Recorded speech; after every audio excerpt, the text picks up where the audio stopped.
Evening, I'm Russ McCaskey. I'm Karen Larson. Right now, firefighters across Green Country are monitoring some dangerous wildfire conditions tonight. It's an update to breaking news that we've been tracking all night to keep you safe. It's been another crazy day today. 2 News reporter Dan Perlman's live to update us on the danger that one fire's already caused. Dan?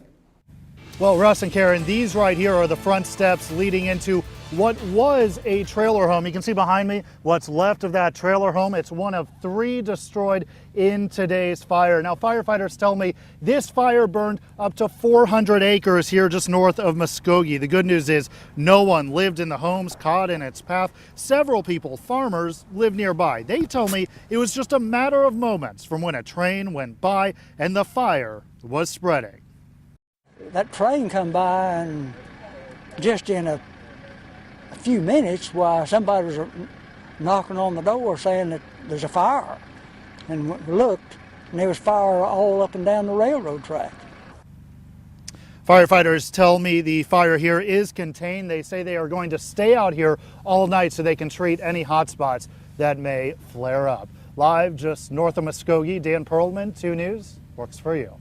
A lot of people suffering damage. Now, we've marked the location of the fires that we have been tracking across Green Country tonight. You see them all the way from Avant down to Muskogee, and there's been a lot more over the 2-day period, and these come during the worst of the 3 wildland fire seasons that Oklahoma sees each and every year. There's a structure back down this driveway. There's a structure all the way down that we're going to have to protect if it gets around that way.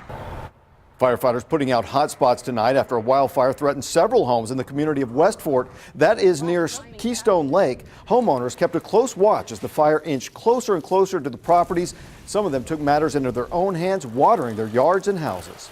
And another family is homeless tonight after another wildfire destroyed the family's home northwest of Skiatook. Stacy and Travis Chitwood tell us that they tried to keep the flames at bay with garden hoses, but ultimately the fire reached their home and burned it to the ground.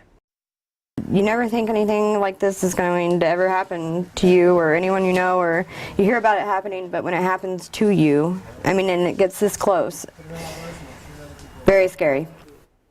In the meantime, the Chitwoods tell us that they and their 2 children will be staying with Travis's mother, who just happens to live next door. And homes near this fire in Edmond are safe tonight after firefighters there managed to get the flames under control. That fire broke out this afternoon when the high winds and dry conditions fueled a small grass fire. It burned a few fences and backyards, but didn't damage any homes. Right now, 5 counties here in Green Country are under a burn ban. You can see them here throughout the Green Country map. You can't use any charcoal or burn any trash.